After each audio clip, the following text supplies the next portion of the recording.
75 वर्ष हुए आज़ादी को, कभी मंगलयान को सराहा तो कभी प्रतिभा पलायन को नकारा।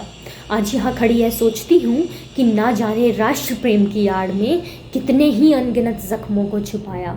समस्त विद्वान एवं सज्जन श्रोतागणों को मेरा शत शत नमन।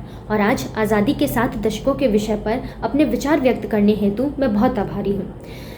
अधिकार अभिव्यक्ति का, जी हाँ, अधिकार अभिव्यक्ति का संभव हो पाया सन 1947 में मिले घायल भारत को ऊंचाइयों की नई उड़ान देने हेतु लाए गए 1950 में भारतीय संविधान से। आज हमारा देश सुसज्जित है यहाँ के प्रतिभावान लोगों से।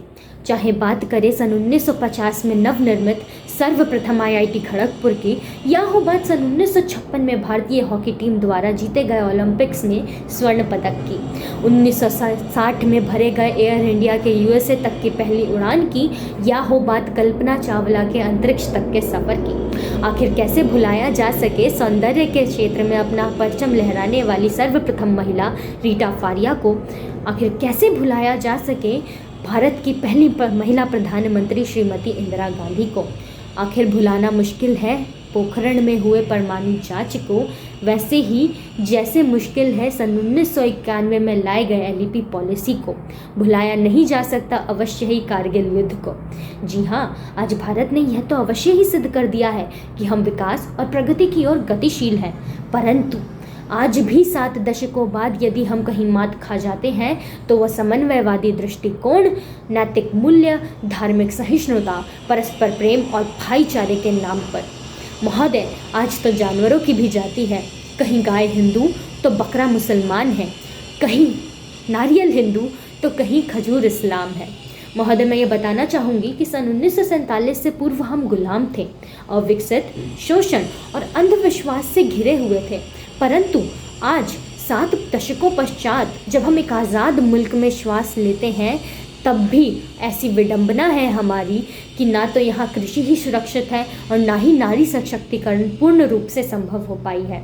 आज हमारा संविधान हमें बोलने की तो आज़ादी अवश्य ही देता है, परंतु सत्ता की लालच में उठे गए हर प्रत्येक आवाज़ को रोकने में अभी भी असमर्थ है।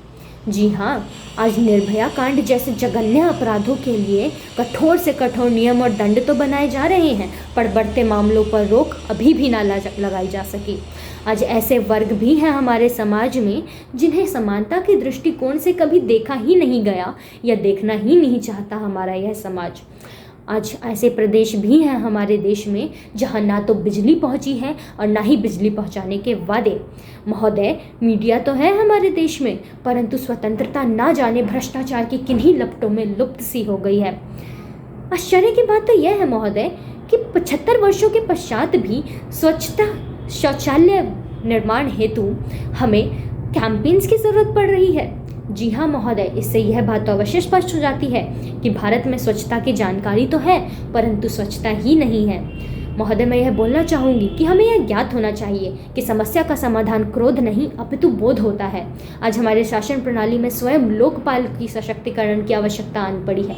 ऐसे में आम जनता की तो क्या ही बात करें।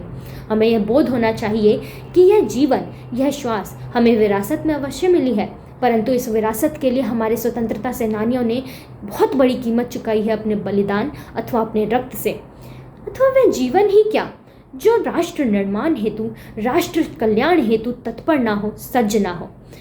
इतिहास केवल 2 ही प्रकार के लोगों को याद रखता है, एक वो जो आग लगाते हैं और एक वो जो आग बुझाते हैं। अब ये हम पर और आप पर निर्भर करता है कि हम किस गिनती में आना चाहते हैं, आग लगाने वालों में से या आग बुझाने वालों में से। और इसी के साथ अपनी वाणी को विराम देते हुए मैं समस्त श्रोतागण का पुनः नमन करती हूँ। धन्यवाद।